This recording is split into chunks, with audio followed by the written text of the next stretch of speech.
Good afternoon, everyone. Thank you for joining us on KREM 2 News First at 4. I'm Tom Sherry. Whitney has the afternoon off. Well, we begin this afternoon with another wildfire that sparked yesterday around 4:30 in the afternoon. This is down in Whitman County.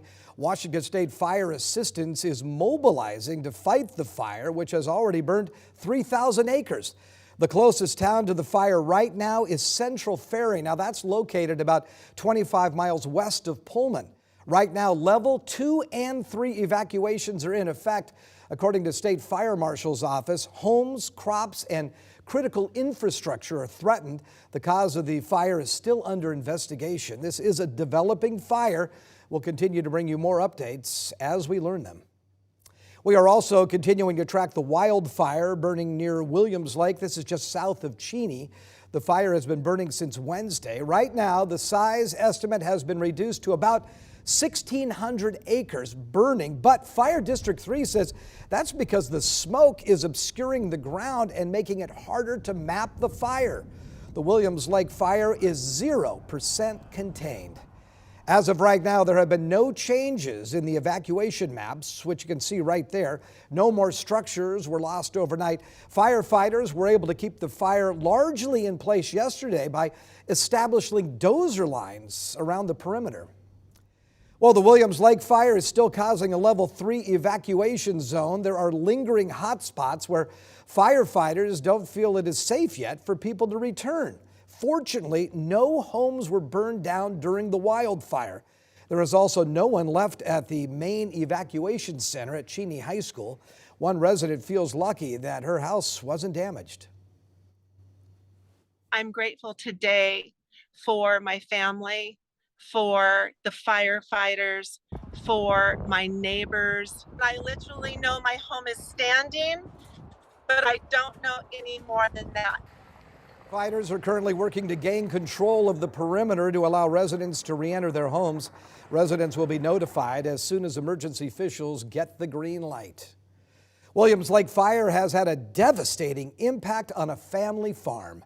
Sullivan Family Farm has been sharing its story on social media over the last couple of days. The Williams Lake fire quickly overtook their farm.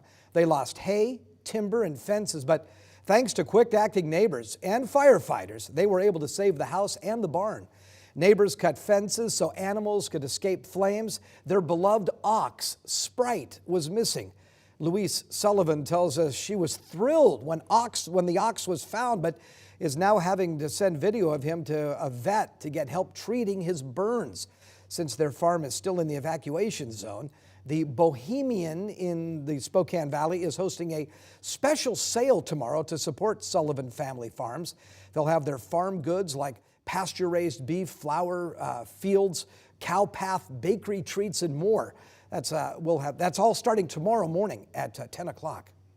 We are also continuing to track the Cow Canyon wildfire. This is out of Kittitas County. It is burning southwest of Ellensburg, and level 3 evacuations are still in place. Again, that means leave right now. The evacuation order is an area about 1.5 mile radius from the intersection of Malloy Road to North Wenis Road. The fire has already burned 5,600 acres and is threatening several buildings. Also in Kittitas County, the Vantage Highway fire has scorched nearly 27,000 acres since it started on Monday. No word yet on how that fire started.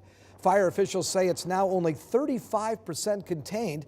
Officials say one cabin did burn along with 3 outbuildings. The community of Vantage is now back under a level 2 evacuation notice, which means you need to be ready to leave at a moment's notice. Well, as these fires are actively burning, we know the situation on the ground can change quickly, but for the very latest on evacuation orders, acres that are burned, and even the KREM 2 forecast, remember, you can always go to KREM.com. You can also text us the word fire. We'll send a link with all that information straight to your phone.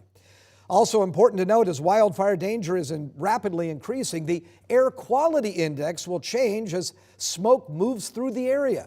The lowest level is green, and you can see the highest is a maroon color. Currently, Spokane is in the green category at a 40 on the index scale, but that number is expected to increase. As our index goes up, so does risk. So we're going to be continuing to bring you air quality updates as we track these fires. Well, talk about tracking fires and incredibly hot weather. Looks like it may return. We've got Chief Meteorologist Jeremy Legoux now with the latest on the forecast. Hi, Jeremy. Hey, Tom. And yeah, when it comes to the forecast, we do get a bit of everything in the coming days. One of the things I would like to point out first, though, is notice the anemometer not spinning near as strongly as it has been the past couple of days and not near that same chop on the lake. But off in the distance, you can see a little bit of wildfire smoke, a little bit of cloud cover mixed in with it, so it's hard to differentiate. But right now we sit at good in terms of air quality, and that's the case across much of the region. However, it does start to look like we will see a degradation in air quality as we head through the weekend.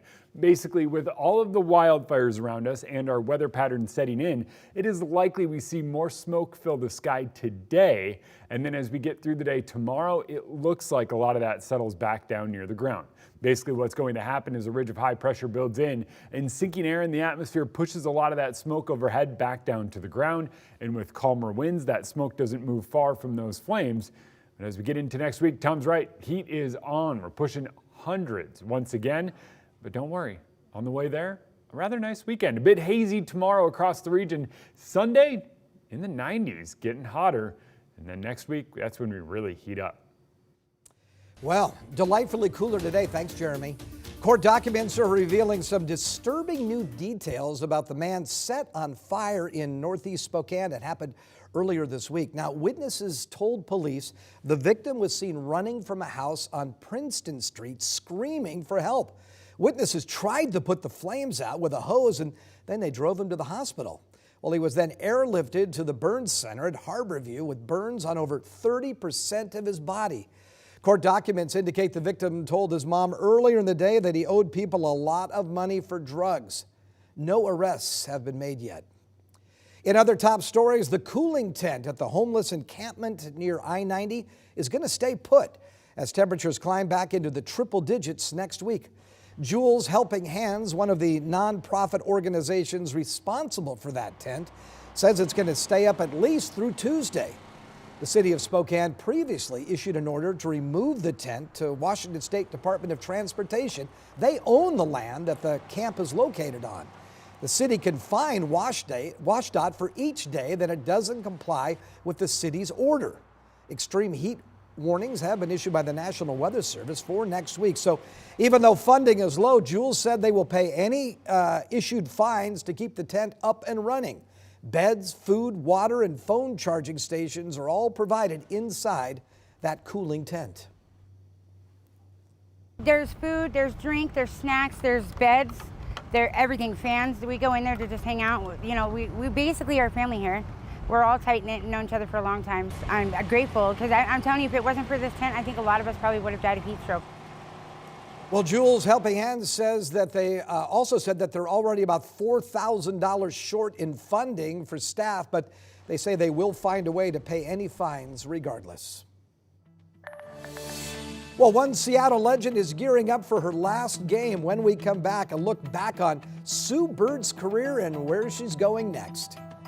Plus, we're continuing our coverage of the wildfire that sparked near Lind, Washington yesterday, forcing the entire town to evacuate. Coming up at 4:30, we're talking to the locals forced to leave behind their homes. We'll be right back.